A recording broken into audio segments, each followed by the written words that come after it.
10 livres que j'aimerais lire dans les 3 premiers mois de 2024. Donc c'est soit des livres que je voulais lire en fin 2023 et que j'ai pas réussi à caser, ou alors ce sont des nouvelles sorties qui ne sont pas encore arrivées du coup et que j'aimerais vraiment caser dès le début. Alors c'est une vidéo qui est un peu un challenge pour moi. Le but c'est que j'arrive à lire ces 10 livres d'ici la fin de ces 3 premiers mois. Bon, on va être clair, j'y crois peu, mais le but c'est quand même d'en lire un maximum. Ce qui sera plus ou moins en fait ma balle de l'hiver. Peut-être que je vous ferai une vidéo recommandation de l'hiver, mais je ne suis pas totalement sûre de mon coup pour le moment.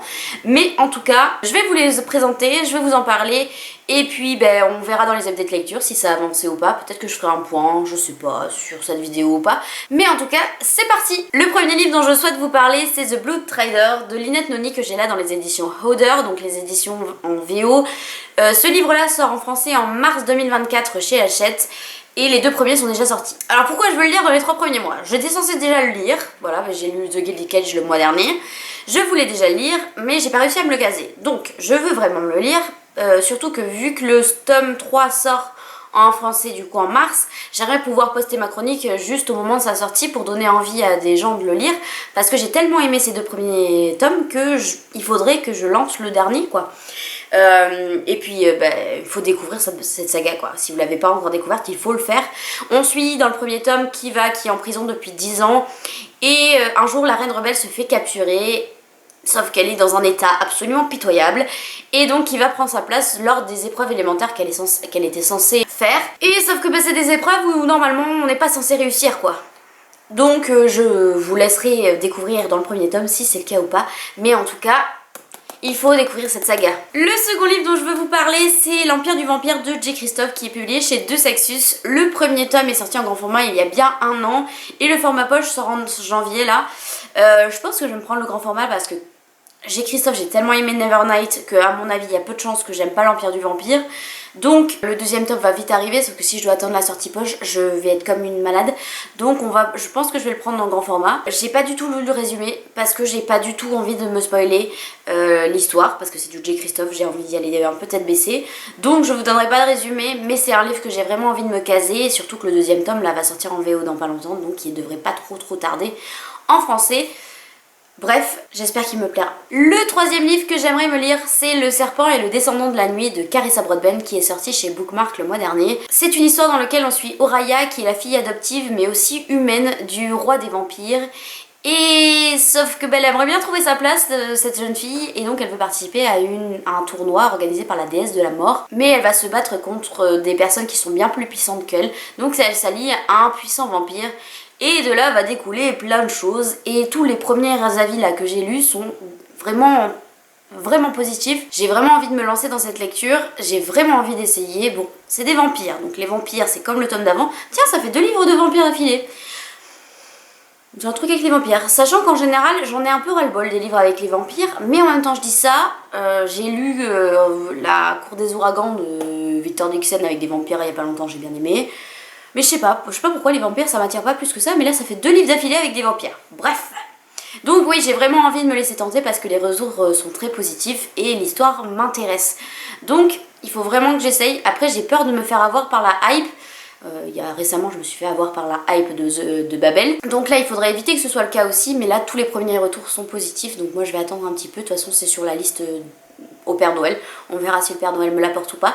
Mais dans tous les cas, je pense que je me l'achèterai moi-même. Le quatrième livre que j'aimerais me lire, c'est Crescent City de Sarah J. Maas, que j'ai dans les éditions poche. Très récemment, je me suis mise à ACOTAR. Oui, il était temps, je suis d'accord avec vous. Bon. Et j'ai lu les 2 premiers tomes et j'ai adoré, c'est complètement addictif. Enfin, vraiment, j'ai découvert un univers, une plume que j'adore. Enfin, vraiment, c'est au-delà de mes attentes. En fait, j'y allais en me disant de toute façon, je vais pas aimer parce qu'en général, les livres 3 épais, en général, j'aime pas. J'ai adoré, voilà. Donc, j'attends une booksta copine, Manon Francini, sur Instagram pour relire le tome 3 donc en janvier.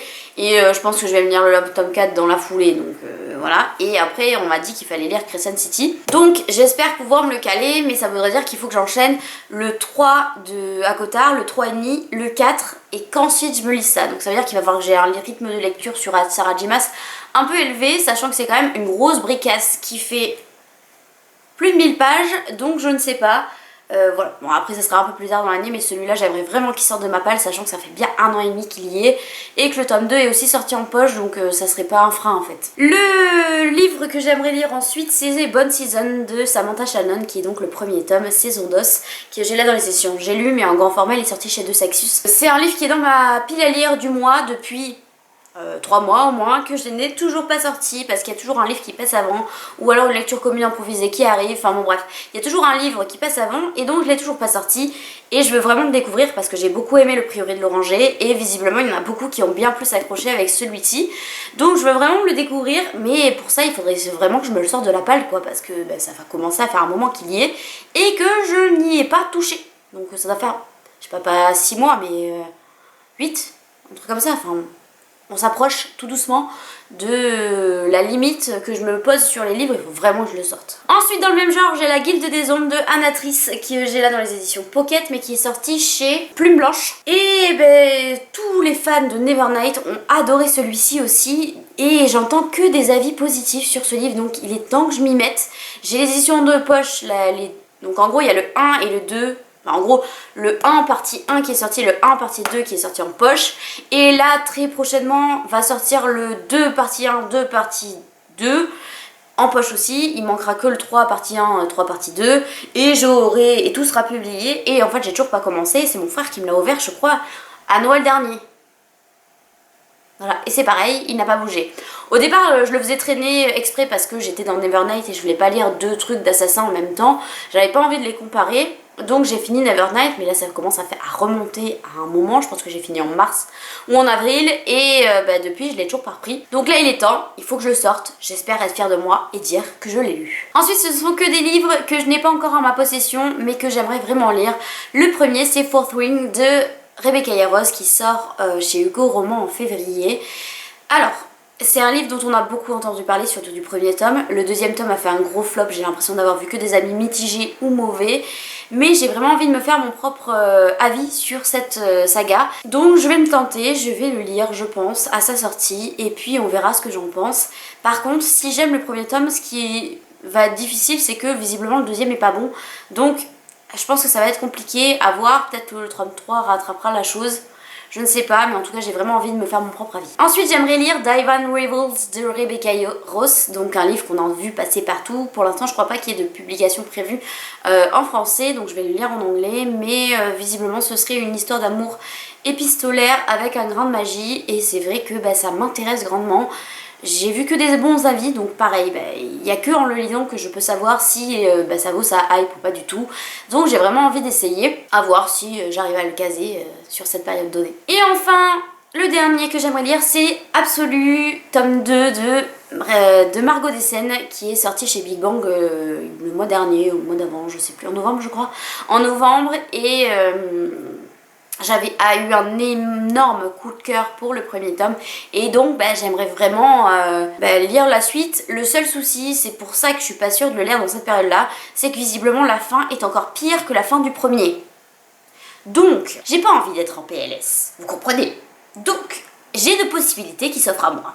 Soit je le lis maintenant, j'ai moins la PLS du tome 1 mais je garde ma PLS du tome 2, ou alors je décide de le pousser jusqu'en juin, juillet, août, parce que visiblement le tome 3 sortira en septembre-octobre d'après ce que j'ai compris. Et dans ce cas-là, je pourrais tout enchaîner. Voilà. Donc je ne sais pas quoi faire, donc dans l'idée j'aimerais le lire, mais est-ce que je vais le lire? Telle est la question. L'avenir nous le dira. Et voilà, je vous ai présenté tous les livres que j'aimerais lire en début 2024. J'espère que ce contenu vous a plu. Si c'est le cas, n'hésitez pas à liker, commenter ou à vous abonner pour ne pas louper les prochaines vidéos. Et sur ce, je vous souhaite une excellente semaine et surtout, prenez soin de vous.